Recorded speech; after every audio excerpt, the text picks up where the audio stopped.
तब मैत्री जी कहते हैं, विदुर जी महाराज, मांडव्यशापात भगवान प्रजा संयमनो यमः भ्रातु क्षेत्रे भुजस्यायाम जातः सत्यवती सुता।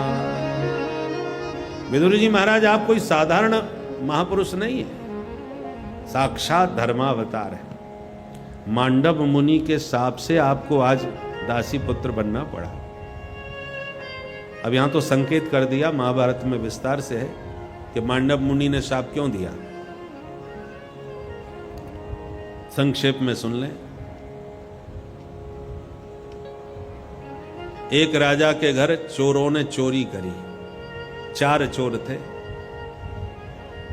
पता चल गया, जागरण हो गया तो चोर चोरी करके भाग लिए। लोग चिल्लाए चोर चोर, तो राज सेवक जो थे उनका पीछा करने के लिए उनके पीछे पीछे दौड़े। आगे चोर, पीछे सिपाही। भागते भागते चोरों ने समझ लिया कि अब हम बचने वाले नहीं हैं, पकड़े जाएंगे, कहां भाग के जाएं। तो भागते भागते चोरों ने महात्मा की कुटिया देखी, जो मांडव मुनि का आश्रम था। झोंपड़ी में महात्मा अपने तप कर रहे थे। चारों चोरों ने चोरी का माल झोंपड़ी में छुपा दिया और सारे कपड़े उतार के फेंक दिए और लंगोटी लगा करके वो भी बाबा जी के चारों तरफ महात्मा बन के बैठ गए, आंख बंद करके। अब पुलिस वाले पीछे पीछे दौड़ते हुए आए और झोंपड़ी में देखा झांक करके, अरे महात्मा लोग बैठे। अब आगे चोरों के चलने के पग चिन्ह कहीं नजर नहीं आ रहे, झोंपड़ी तक वो चरण चिन्ह दिखाई पड़े। तो शंका हो गई, यहां तक तो चिन्ह मिल रहे हैं, उसके आगे नहीं है, तो आसपास ही होने चाहिए। अब आसपास कुछ भी नजर नहीं आ रहा, तो शंका हो गई झोंपड़ी में ही होंगे। अब कैसे पता चले कि ये असली हैं कि नकली। जब खोजबीन करी झोंपड़ी में तो मालो मिल गया सब। अरे ये सब के सब पाखंडी चोर है। अब 4 तो चोर थे ही सच में, अब एक तो असली महात्मा थे। उन्हें तो पता ही नहीं, आंख बंद की, अपने को तो ध्यान में बैठे थे जंगल में। पर प्रारब्ध की विशेषता, दुष्प्रारब्ध वहीं पहुंच गया। तो 4 के चक्कर में बाबा जी को भी चोर समझ करके पकड़ के ले गए पुलिस वाले। बोले महाराज ये सब के सब पाखंडी चोर है, सारा माल इन्हीं की झोंपड़ी से बरामद हुआ है। क्रोधित हुए राजा ने कहा सबको सूली पर चढ़ा दो।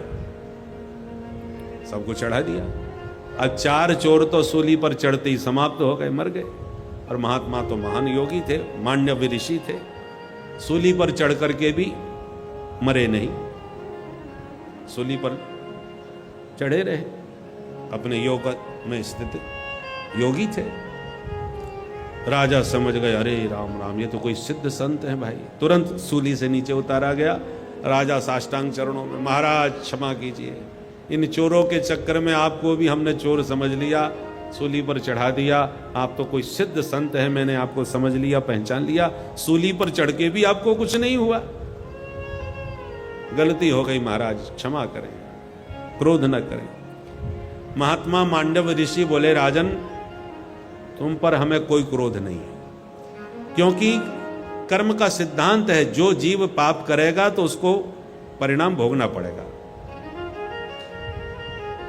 बहाना कोई ना कोई बन जाता है, परंतु जीव को जो भी कष्ट मिलता है वो उसके पाप का ही परिणाम होता है। पाप हमेशा कष्ट दे करके ही नष्ट होता है और पुण्य हमेशा सुख दे करके समाप्त होता है।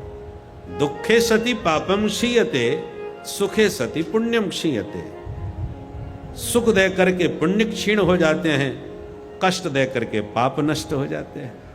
तो मैंने कोई ना कोई पाप तो किया ही होगा, इसलिए आज मुझे सूली पर चढ़ना पड़ा। पर जहां तक मुझे अपनी दिव्य दृष्टि से दिखाई पड़ रहा है,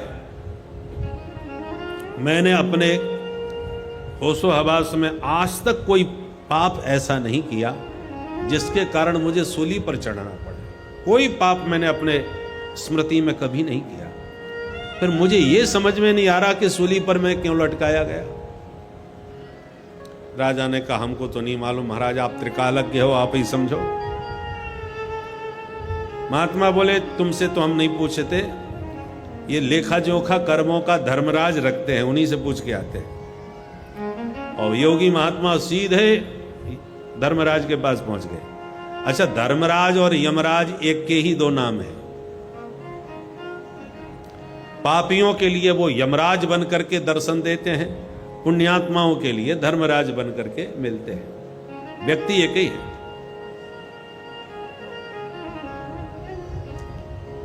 तो जब महात्मा मांडव मुनि धर्मराज के पास पहुंचे तो धर्मराज ने स्वागत किया, आइए आइए सरकार।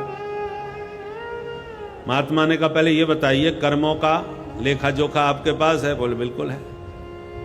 हमको आज सूली पर लटकाया गया, जरा बताओ तो सही किस कर्म के कारण हम सूली पर लटके, हमारा हिसाब बताओ। तो महाराज चित्रगुप्त से काज निकालो इनका बही खाता। बही खाता खोला गया तो चित्रगुप्त ने कहा महाराज, जब ये नन्हे बच्चे थे, अबोध बालक, उस बाल्यावस्था में खेलते खेलते इन्होंने एक कांटा लिया और एक छोटा सा जीव घूमता जा रहा था, उसको कोंच कोंच करके मार डाला। उसी पाप के कारण आज इनको भी सूली पर लटकना पड़ा। यमराज ने बता दिया कि आपके बही खाते में ऐसा लिखा है। तो आपने जिस जीव को कोंच कोंच के मारा कांटे से, तो आपको भी आज सूली पर लटकना पड़ा।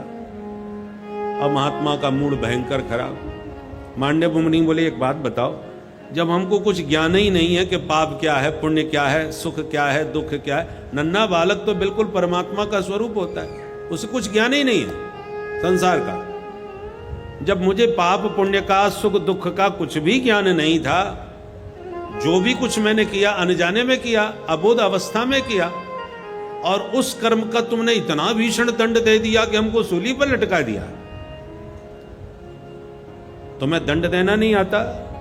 अरे कर्म जो किया है उसने किस अभिप्राय से किया?